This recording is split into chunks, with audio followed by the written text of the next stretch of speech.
toutes et à tous, pour cette seconde émission, nous sommes ensemble pour un quart d'heure, bien vieillir dans le Nord. Aujourd'hui, c'est à Maubeuge qu'on se retrouve. Vous allez faire connaissance avec Janine qui a travaillé aujourd'hui sur cette session débat participatif citoyen sur le thème « Rester chez soi, quelles conditions pour rester à domicile ?» Et vous allez rencontrer également Gabi qui nous dit que vieillir est une chance. Alors, répondre aux problématiques de vieillissement ou comment bien réussir sa vieillesse, c'est parti, c'est à Maubeuge, c'est tout de suite. Alors ici à Maubeuge, nous avons rencontré Janine qui va bientôt sur 65 ans. Janine, bonjour. Bonjour. C'est la première fois que vous participez à un débat participatif citoyen? Oui, c'est la première fois, oui. Alors le thème c'est bien vieillir dans le Nord. Qu'est-ce que vous en attendez de cette rencontre? Ce que j'attends de la rencontre, c'est d'apprendre et de les conseils que l'on peut porter aux personnes âgées qui sont en difficulté, qui ont besoin d'aide, quoi. Parce que le bien vieillir, ce n'est pas évident. C'est pas évident aujourd'hui. Vous allez travailler sur quel thème autour de cette table? Alors aujourd'hui, notre thème c'est l'habitat, bien vieillir, mais où? Donc nous avons choisi rester chez soi et les conditions du maintien à domicile, ce que l'on trouve primordial. Pourquoi? Parce que partir en maison de retraite, c'est... Autant rester chez soi le plus longtemps possible avec toutes les aides dont on peut disposer. Bon, on se retrouve tout à l'heure, Janine. D'accord. Travaillez bien. Merci. Merci. Monsieur le Président, bonjour. Bonjour à vous. On s'était vu mercredi soir à Bruay-sur-Escaut. Aujourd'hui, on se voit à Maubeuge. Aujourd'hui, on est à Maubeuge. Alors, on continue la consultation citoyenne autour du thème « Bien vieillir dans le Nord ». Comment vous avez trouvé les propositions mercredi soir à Bruay-sur-Escaut? Alors tout d'abord pour me féliciter qu'ici à Maubeuge, alors qu'il fait un temps magnifique, il est à peine 10h du matin, on a plus de 150 personnes présentes. Donc ça accroche, la mayonnaise prend et j'en suis très heureux. Donc à Bruay, beaucoup de thèmes ont été travaillés autour du maintien à domicile. On voit là qu'il y a une première tendance qui sort du lot, avec, il est vrai, des personnes qui vivent à domicile, qui étaient présentes. Donc la question de l'établissement se posera un jour ou l'autre. Peut-être que ce sera à nous de l'amener, mais pour l'instant, manifestement, des propositions raisonnables, intelligentes et qui, je crois, vont nous permettre de bâtir cette fameuse délibération cadre que j'ai évoqué à Bruay et qui sera, vous le savez, adopté au mois d'octobre prochain. Et aujourd'hui à Maubeuge, une petite tonalité autour de la santé, c'est-à-dire bien vieillir, mais surtout en bonne santé. Ça vous inspire quoi? Ça peut paraître une tautologie.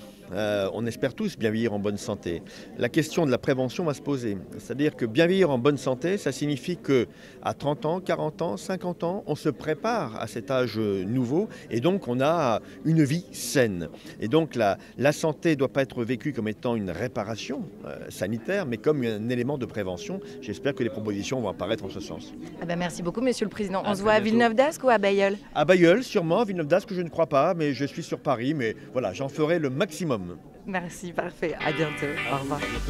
Deuxième émission spéciale autour du thème « Bien vieillir dans le Nord » avec toute une série de thématiques qui sont déclinées. On va vous demander, bonjour messieurs, dames, quel thème vous avez choisi de traiter?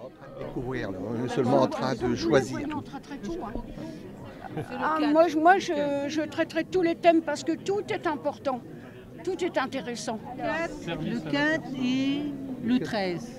Alors le 4 c'est quoi? Des villes, quartiers, villages faciles à vivre et accueillants pour les seniors. Et l'autre c'est le 13. Et le 13. Les services à la personne et les métiers du grand âge.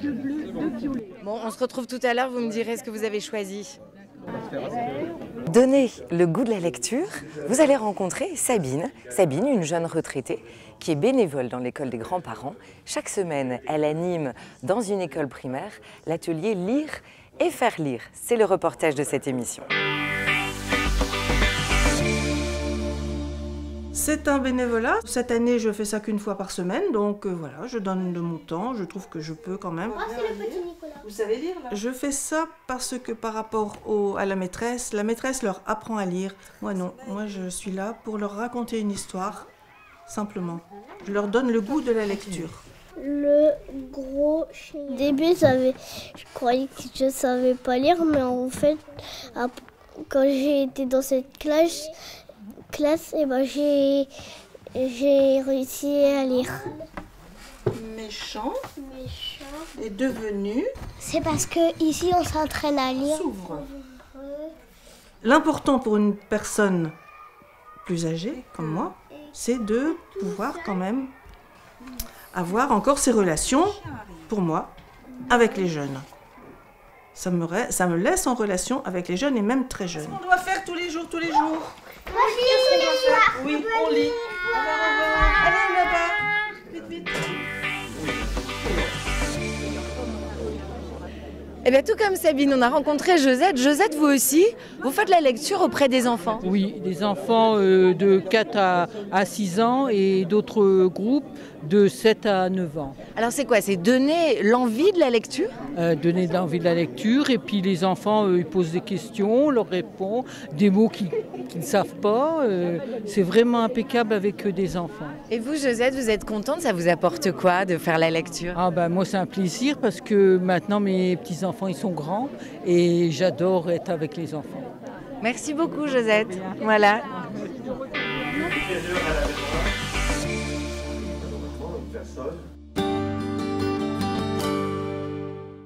Et tout en bout de cette salle de l'hôtel de ville à Maubeuge, je retrouve Monsieur Maricio.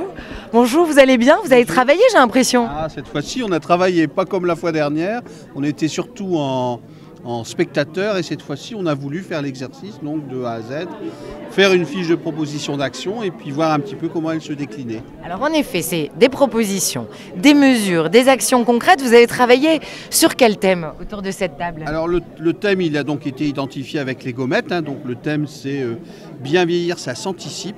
C'est-à-dire qu'on ne lâche plus les personnes âgées en situation de pré-retraite, un peu comme n'importe quoi, mais on essaye de préparer à réussir sa retraite.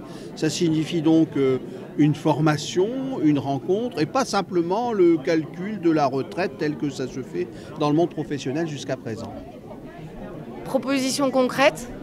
En proposition concrète, par exemple l'université du troisième âge ou une association départementale qui préparerait, conseillerait les personnes âgées qui le souhaitent donc, à trouver des conseils, des orientations et ainsi donc pour préparer au bien vieillir, à une retraite active. Plus d'informations, donc plus de soutien, d'accompagnement?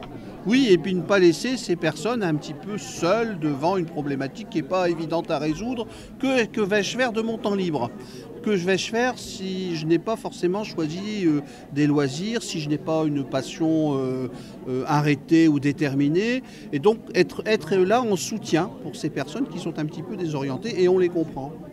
Merci beaucoup, Monsieur Maricio. Je vous laisse travailler. Hein. Merci, madame. C'est un plaisir. Bailleul la fois prochaine. On se retrouve à Bailleul et là, on va aller rencontrer Janine pour la suite de son atelier à elle.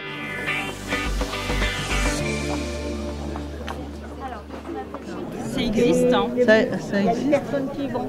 Oui, mais non, ils ont du mal à vouloir y aller. Oui, ils ont du mal. Il n'y a rien à faire. Après, une relation de confiance se met en place et après, ils peuvent venir faire des activités pour maintenir une vie sociale. Alors là, Janine, ça travaille. Allez-y, continuez. Hein. Faites comme si on n'était pas là. Janine, ça discute, là, j'entends, autour de la table. Oui, ça discute pour faire bouger un peu la personne âgée qui est chez elle, isolée et qui n'ose pas se déplacer, aller vers l'autre. Donc, plutôt que de la laisser seule, autant aller vers elle, aller la chercher et l'accompagner. Voilà. Oui.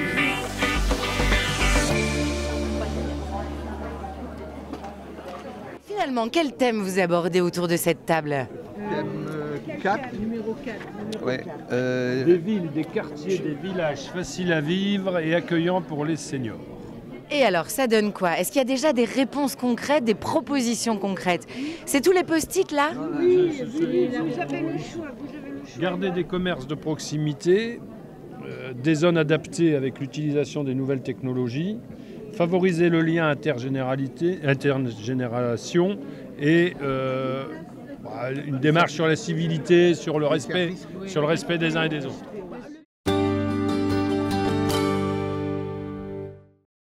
Il reste donc 10 minutes à toutes les personnes ici réunies aujourd'hui à Maubeuge. 10 minutes avant de donner les conclusions, les propositions. On va voir où elle en est, Janine. On en est où, Janine, alors? Alors, ce que nous proposons, c'est un service, créer un service public individuel de proximité. C'est-à-dire répondre au manque d'informations, de droits, services et d'aides qui permettraient d'éviter l'isolement à la personne âgée.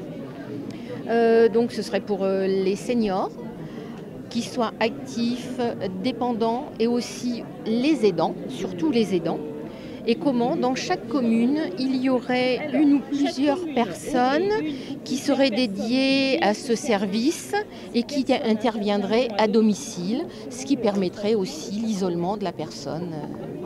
Voilà. Merci beaucoup, Janine. Mais de rien. Alors, vous avez bien travaillé, vous êtes contente? Ah oui, très contente, oui. Nous avons pu débattre en groupe et je trouve que c'est très bien.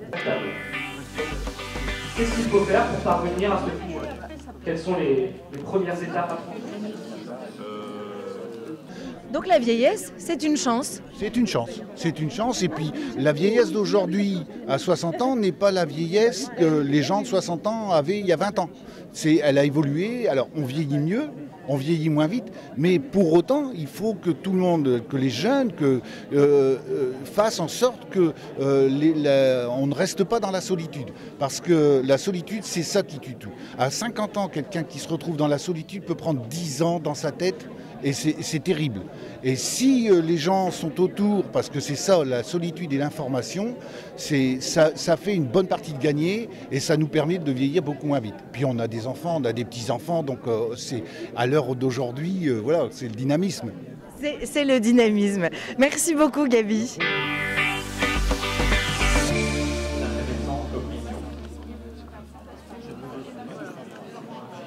Admettons que les personnes âgées, ça ait un sens. Et que vieillir est une chance pour tout le monde. Mourir jeune n'a aucun intérêt. Même si on a peur de mourir vieux. C'est quoi votre prénom? Serge. Serge. Eh bien, merci beaucoup, Serge. Voilà, mourir jeune n'a aucun intérêt, mais mourir vieux, de plus en plus vieux, eh bien sûr, c'est la thématique qu'on aborde. C'est la fin de cette émission ici à Maubeuge. J'aurai le plaisir de vous retrouver pour la prochaine à Bailleul. Rendez-vous tous les mardis soirs, mercredi soir à 19h30. C'est sur WEO et on va bien vieillir dans le Nord. À très vite.